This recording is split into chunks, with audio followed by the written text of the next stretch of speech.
আমবাসায় উদ্ধার নরকঙ্কাল। ছড়ার জল এবং স্থল মিলিয়ে পড়েছিল কঙ্কালটি। পুলিশের ফরেনসিক টিম মানব কঙ্কালটি পরীক্ষা নিরীক্ষা করেন। পাঠানো হয় ময়নাতদন্তের জন্য। নরকঙ্কাল উদ্ধারে গোটা এলাকায় চাঞ্চল্য। ধলাই জেলার আমবাসা নতুনপল্লী এলাকার চাঞ্চাই ছড়ার পাশে খকেশ দেবনাথের বাড়ি।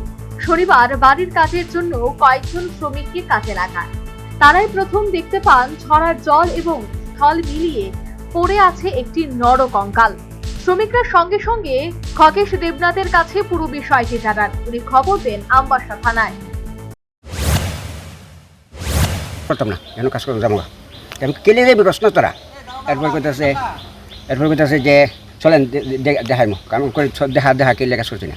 ওই তখনই আমরা নিয়ে এখানে দেখা করতেছে কলে ওই দেখেন একটা আছে মাথার দেখা যায় আর একটা প্যান্টের ভিতরে দেখেন প্যান্টটা দেখেন আর এরকম আছে এই কঙ্কালের আছে বুকের আছে। ওই তখনই আমি পুলিশে ফোন করছি যে পুলিশে ফোন করে যেহেতু এরকম দেখা গেছে পুলিশে ফোন করা দরকার। খবর পেয়ে ঘটনাস্থলে ছুটে আসে আমবাসা থানার ওসি নন্দন দাস সহ পুলিশ কর্মীরা।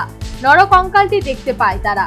খবর দেওয়া হয় মহকুমা পুলিশ আধিকারিককে। ঘটনাস্থলে আসেন ভারপ্রাপ্ত মহকুমা পুলিশ আধিকারিক কিশোর উচুই। পাশাপাশি খবর দেওয়া হয় ডিসিএম, ফরেনসিক টিম এবং চিকিৎসককে। খবর পেয়ে আসেন ডিসিএম পূজারিয়াং। কিছুক্ষণ পর ঘটনাস্থলে পৌঁছে ফরেনসিক টিম এবং ধলাই জেলা হাসপাতালে চিকিৎসক ডিসিএম এর উপস্থিতিতে ফরেনসিক টিম কঙ্কালটির পরীক্ষা নিরীক্ষা করেন। সাংবাদিকদের মুখোমুখি হয়ে এসডিপিও কিশোর উচুই জানান, তদন্তক্রমে জানা যাবে কঙ্কালটি কার বা কোথা থেকে এসেছে। তিনি আরো জানান, আনুমানিক মাস খানেকের উপর হবে এই কঙ্কালটি, কারণ দেহের কোনো অংশেই মাংস নেই, হয়তোবা জলের স্রোতে তা ধুয়ে নিয়ে গেছে। এসডিপিও বলেন, প্রাথমিক তদন্তে জানা গেছে এই মানব কঙ্কালটি কোনো এক পুরুষের।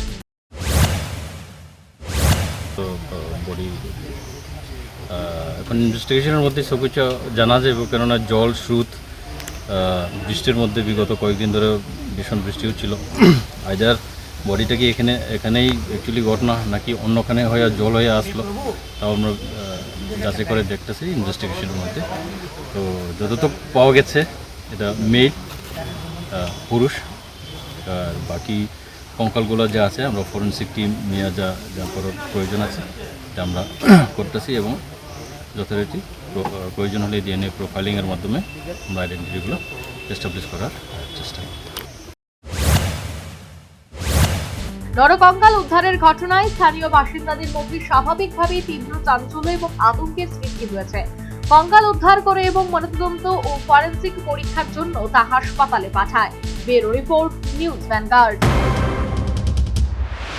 इस रथ यात्रा के पावन अवसर पर स्वर्ण कमल ज्वेलर्स लेकर आया है स्वर्ण वर्षा। 1 जुलाई से 25 जुलाई तक अपना पुराना गोल्ड उसकी प्योरिटी के हिसाब से कंप्लीट वैल्यू पर एक्सचेंज कीजिए। पाइए गोल्ड ज्वेलरी के मेकिंग चार्ज पर 30% ऑफ और डायमंड ज्वेलरी के मेकिंग चार्ज पर 100% ऑफ। हर परचेज पर अशोर्ड गिफ्ट्स भी और सिर्फ बिल अमाउंट का 25% पे करके अपना गोल्ड रेट आज ही बुक कीजिए। तो इस रथ यात्रा खुशियों के साथ बचतों की भी हो स्वर्ण वर्षा। स्वर्ण कमल ज्वेलर्स, विश्वास, गुणवत्ता और बेहतरीन डिजाइन का नाम। Terms and conditions apply.